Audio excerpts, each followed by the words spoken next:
Sino po ang gusto sa tunay na pagbabago? Kaya manindigan po tayo na ito po ay gagawin natin para sa kabutihan ng lahat.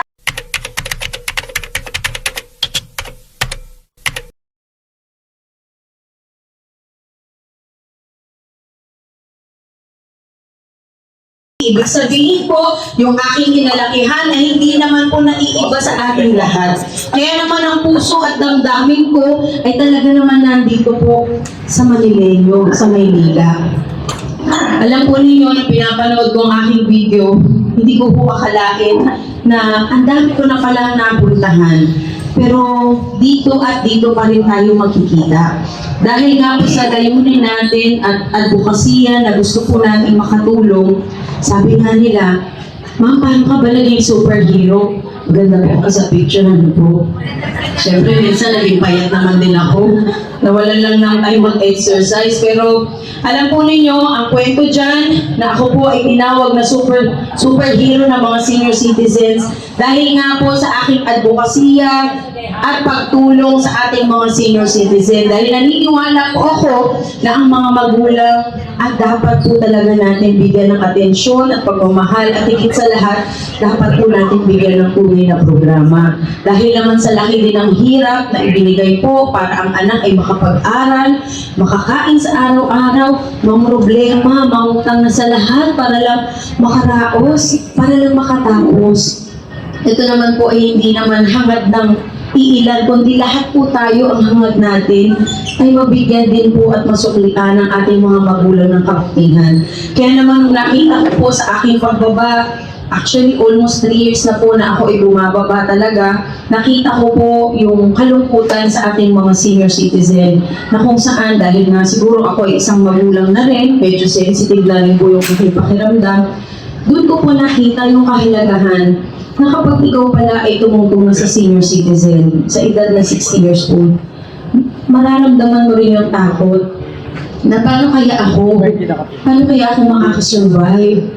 Paano kaya yung mga bagay na sana ay naranasan ko, yung mga naipon ko na sana magagamit ko pa. Pero dahil nga sa pagmamahal natin sa ating mga anak, sa ating pamilya, hindi na po inisip yan ng ating mga senior citizen.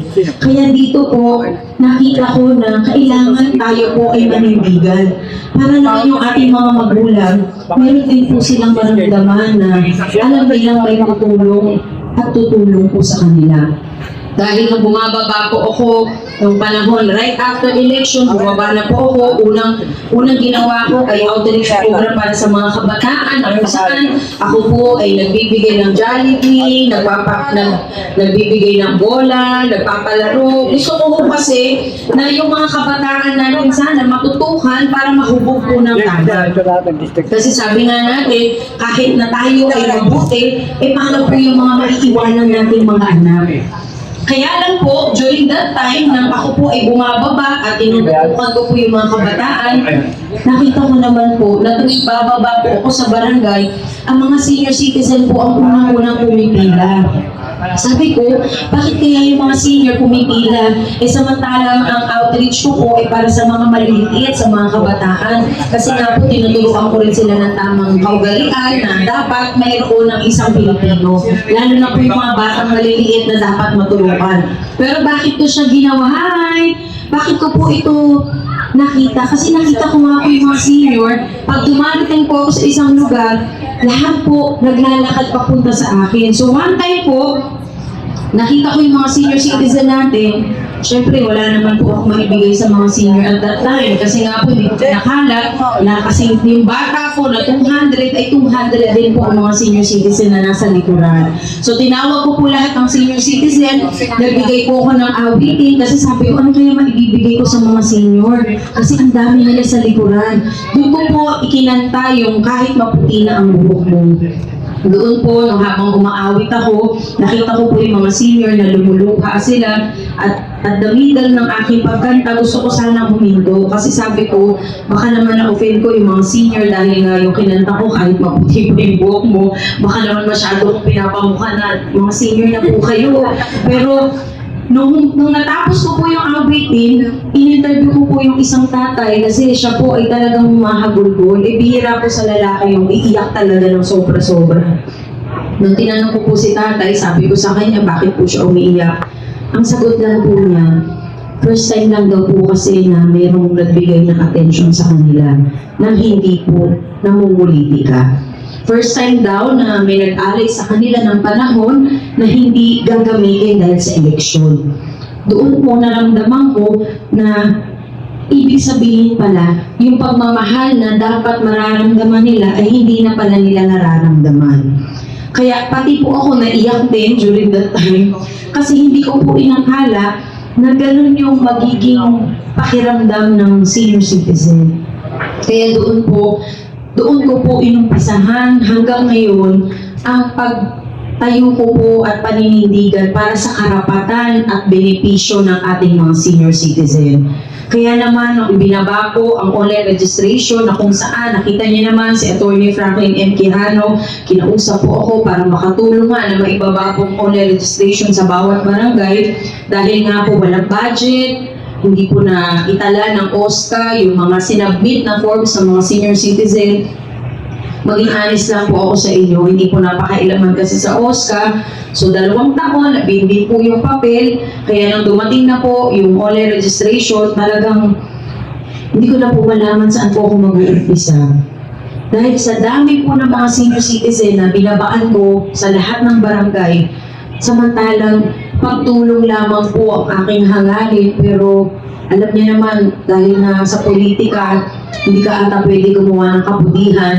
Kailangan yata gayahin mo sila, pero para sa akin po, kailangan mag-ibabaw pa rin yung talagang tunay na pagmamalasakit.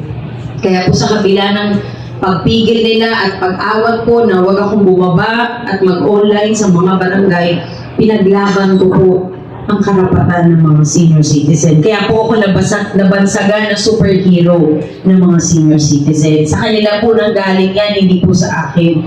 Pero nagpapasalamat ako na napansin po nila yung kabutihan. Kasi alam po ninyo, katulad ninyo ng mga leaders sa inyong mga lugar, alam kong ang hangad nyo rin ay magkaroon ng tunay na pagbabago. Pero bago po ito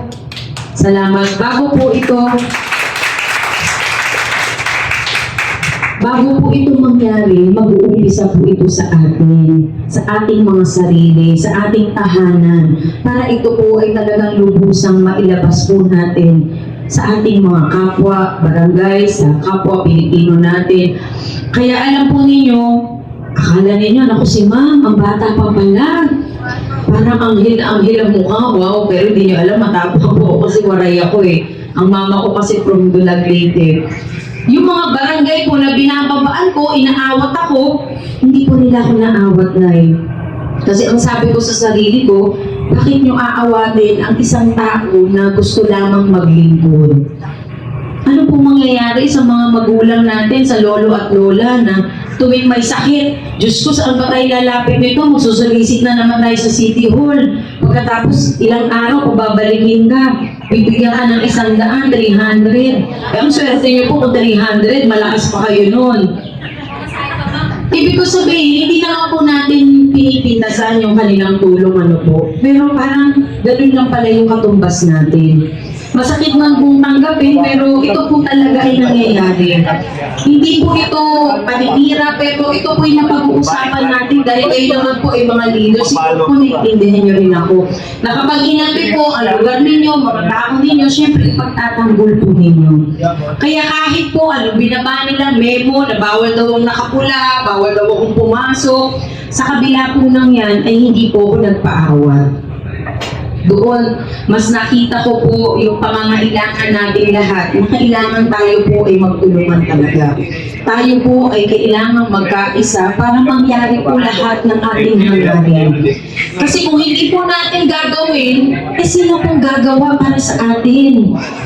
Sa tingin niyo po ba yung mga nakaupo, gagawin po ba nila yan na sila po talaga ay manindigan para sa atin? Ibig sabihin sa atin po mag-uumpisa.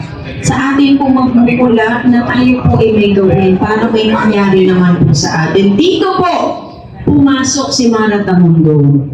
Dito po, gusto kong ipaalam sa inyong lahat na ang laban po na ito ay hindi lamang para sa aking sarili, kung hindi para sa kabutihan ng lahat at sa kinabukasan ng ating mga anak.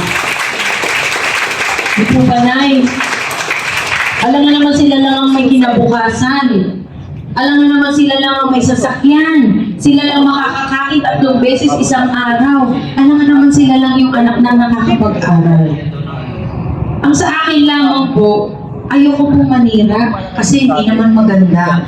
Pero ito po ay nararanasan natin talaga. Ang hirap po ng buhay natin. Ang hirap po maging isang magulang dahil gagawin mo ang lahat para lamang sa inyong mga anak.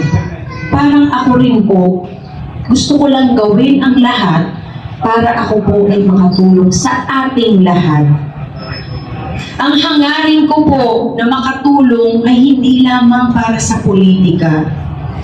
Sabi ko nga, kung gusto ko lang pong sumikat, mag-aartista na lang po ako. Madali pa, kikita ka pa. Pero dito po sa ginagawa natin, hindi naman po tayo kumikita. Kung hindi tayo po ay nagbibigay lamang ng tunay na serbisyo. Pero sabi nga nila, Ma, bakit mo ba ito ginagawa? Bakit ka ba kailangan tumulong samantalang sarili mong pera ang iyong ginagastos? Isa lang po ang kasagutan. Ang buhay po natin ay isa lamang.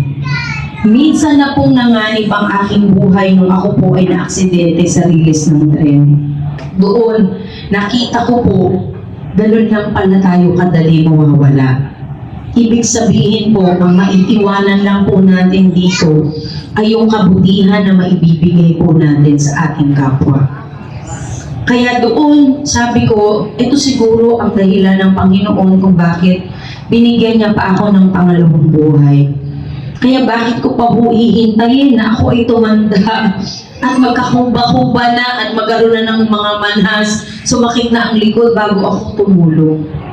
Kaya sabi ko, hindi ko na po mahihintay na maghintay pa ng ilang taon. Kasi baka hindi ko natin mamalaya, lahat po tayo matulog na sa kalsada. Baka hindi po natin mamalaya na yung sarili nating tahanan ay kunin na rin po ng mga tayong kalaban-laban. Alam naman po natin ang sitwasyon ng Maynila. Alam naman po natin kung ano yung ginagawa nila para sa atin. Siguro hindi ko na po kailangan isa-isahin. Pero marahil ang sagot ay nandito po kayo.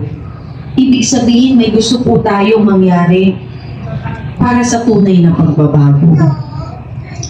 Marahil yung damdamin po ninyo dahil kayo bilang isang magulang at ako bilang isang anak, ang hangarin ko po ay mawala man ako sa mundo, alam ko po ang pamilya ko ay hindi magugutom.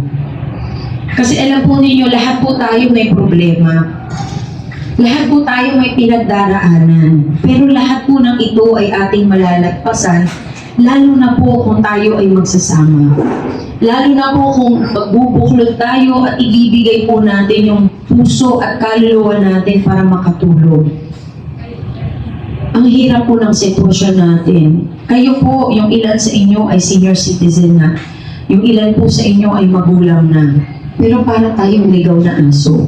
Hindi natin alam kung saan tayo pupunta. Sino ba yung makakatulong sa atin? Sino ba yung talagang tunay na maglilingkod sa atin? Ang tunay po na maglilingkod ay bababa para sa ating lahat.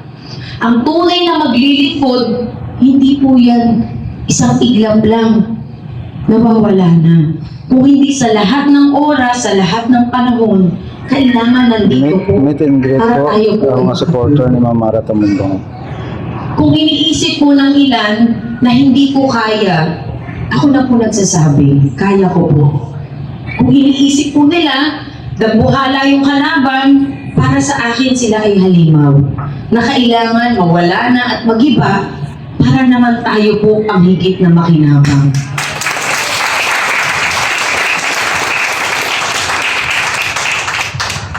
Napapanood ko po yung ilang sitwasyon ng ating mga vendors. Halos parang hindi ako makapaniwala na umabot po tayo sa ganung sitwasyon. Na kailangan pa natin manapak ng ibang tao para lang gawin po yung gusto natin. lalabas po ako sa kalsada, ang mga sidecar nag-uunahan po na ako ay makasakay. Dahil wala pong kita. Kasi ako po malapit sa mga sidecar, sa mga tricycle, sa mga jeep. Dahil nga nauunawaan ko po yung kanilang sitwasyon.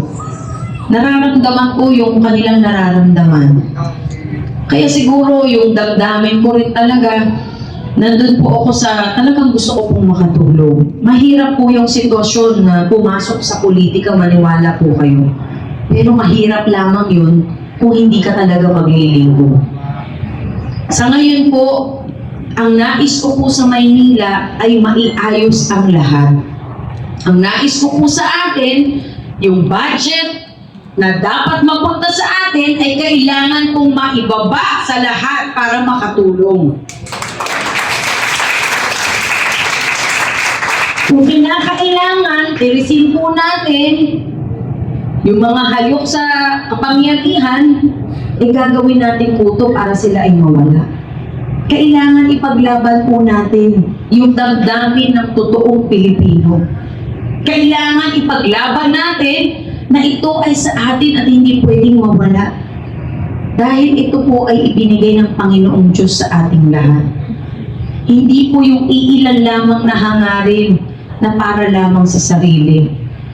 Tuwing nakikita ko po mga kababayan natin na araw-araw umaasa, meron ba tayong ayuda dyan? Pag nagpatawag sila nito, may pera ba dyan? Magkano ba yung bigay dyan kung pupunta ako dyan?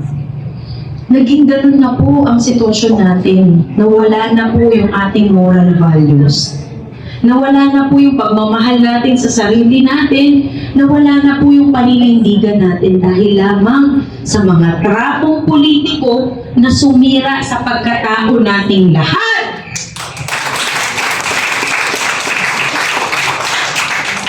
Kaya sana bro, samahan po ninyo ako na ito po ay matupad. Yung hangarin po na nais lamang natin na kahit paano guminhawa rin po tayo.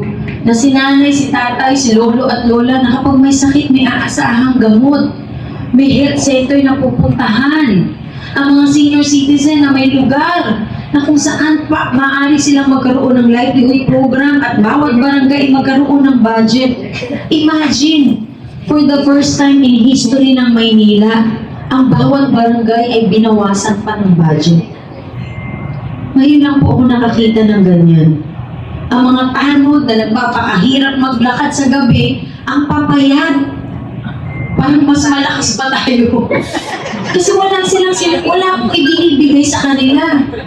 Naglilimos pa sila ng pagkain, pangkape, pang tinapay. Nasaan po yung budget na dapat itinutulong po sa mga kababayan natin naglilingkod. Mga chairman na after maglingkod ng mahabang panahon, wala pong pupuntahan pagkatapos maglingkod. Katulad nating mga magulang, na ang problema pa natin ay tahanan para sa ating pamilya.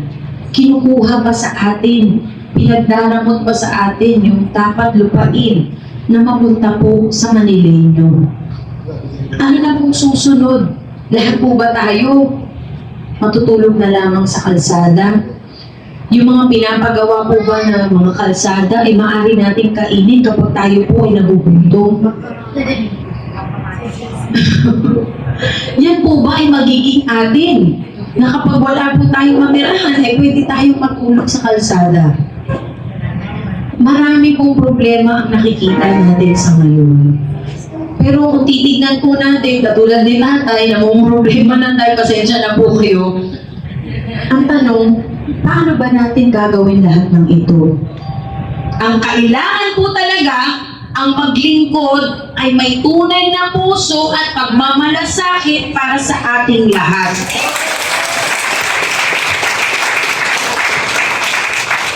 Diyan po mag-uumpisa ang tunay na solusyon sa ating mga problema. Yung magbababa po ng programa, hindi magtatago tuwing Pasko at New Year.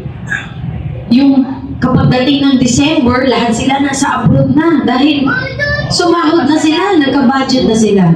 Paano naman po tayo naiwanan? Di po ba, Nay? Ang hirap ng sitwasyon natin. Pero, makakayanan po natin ito kung tayo ay titindig at maninindigan para sa kabutihan po ng lahat. Asahan po ninyo na si Mara Tamundong ay hindi uurong sa anumang laban. Kung hindi, tayo po ay susugod pa para lamang mabuksan ang kaisipan ng ating mga kapwa Manileño na malaman po nila na hindi po imposible yung ating hangarin. Kung hindi kailangan lamang po natin iparamdam sa bawat isa yung suporta na maibibigay po natin para ipagpatuloy ang laban po na ito. Ay, napapabuntong hininga na lang po ako. Kung pwede nga lang gawin na bukas, gagawin mo na po talaga. Kung pwede nga lang po, talagang makaharap po sila sa harap ni Dr. Jose Rizal, hahamunin ko po sila doon. Kung pwede ko nga lang sabihin, hindi ba kayo nahihiya sa mga bayani na nagpakamatay para sa atin? Siguro nga po kung nakakapagsalita lang si Dr. Jose Rizal, siguro sinabi na niya, buti pa hindi na ako nagpakamatay para sa taong bayan. Dahil kukulakutin lang pala ng iilang tao na nagsasamantala.